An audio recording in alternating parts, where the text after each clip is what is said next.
you want to have love you actually do love you, you're a success. A lot of people believe that their success is defined by how many cars they own or how much money they make or what exotic vacations they go on every year or every month or whatever the case may be. But in actuality, none of that truly defines success. You've got the brain power, you've got the energy, but develop the habits of success. Success really means is by the time it's all said and done, if you've got people that truly cared for you and you cared for them, that's all that really matters at the end of the day, because nobody's really going to remember if you had a lot of cars or if you had a lot of money or you traveled all the time. Nobody really matters about that. They're just going to remember if they really cared for you and if you cared for them. One of the best ways to improve your worth in the business world or in just the normal world as well is by being able to communicate well in person and through email or whatever the case may be for that. The business built on itself.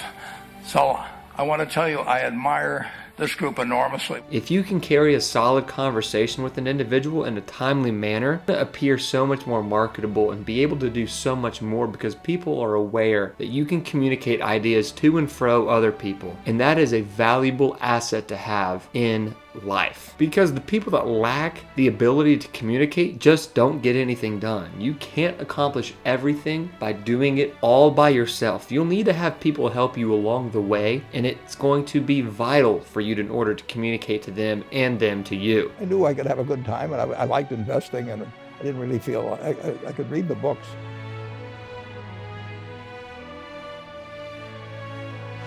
Well, I've said many times that if you get to be 65 or 70 and the people that you want to have love you actually do love you, you're a success. I've never seen anybody that reaches that age. I mean, I'm not talking about somebody that's in extreme poverty or pain or something, but I've never seen anybody that, if they have a lot of people that love them, that is other than happy. And I've seen some very, very wealthy people that they give testimonial dinners to and name schools after and everything.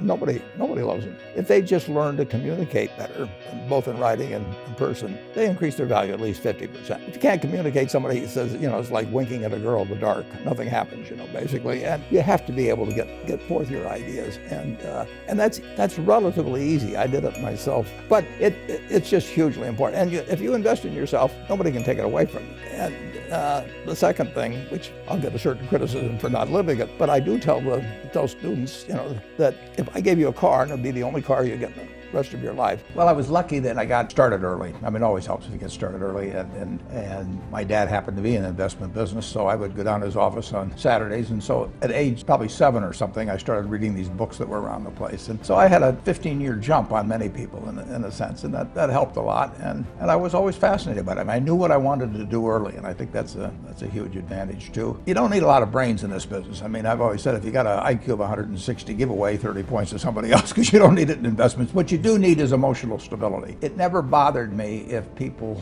disagreed with what I thought, as long as I felt I knew the facts. I mean, there's a whole bunch of things I don't know a thing about. I just stay away from those. So I stay within what I call my circle of competence. And Tom Watson said it best. He said, I'm no genius, but I'm smart in spots, and I stay around those spots. Well, I try and stay around those spots, and I just don't have a problem if somebody says, you're wrong on something. I go back and look at the facts, and I think that really is much more important, frankly, than having a few points of IQ or having an extra course or two in school or anything of the sort. You need emotional stability. You have to be able to think independently, and you have to be when you come to a conclusion, you have to really not care what other people say and just follow the facts and follow your reasoning. And that's tough for a lot of people. That part I think I was just lucky with. I was born that way.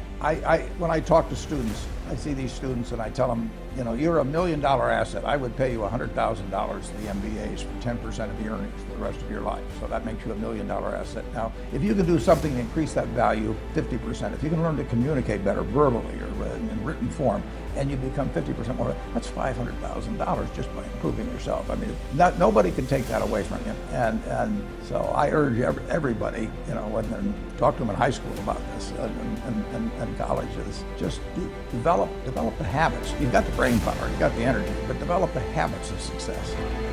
8 years ago, I just turned 80. I never really talked to any graduation groups or anything of the sort. And then I got invited to go to LaGuardia. Truly remarkable group. Whether it was male, female, Hispanic, African American, whatever it might be, these people had one thing in common. They knew they had it in themselves. They knew they could be something beyond where they were. They were willing to put their time, their energies to better themselves. And behind them, as I saw when I got to the graduation on September 22nd, they had parents who were crying as they received their children received the degrees. They had spouses, they had siblings. It was one of the great experiences of my life. And at that point, I was hooked.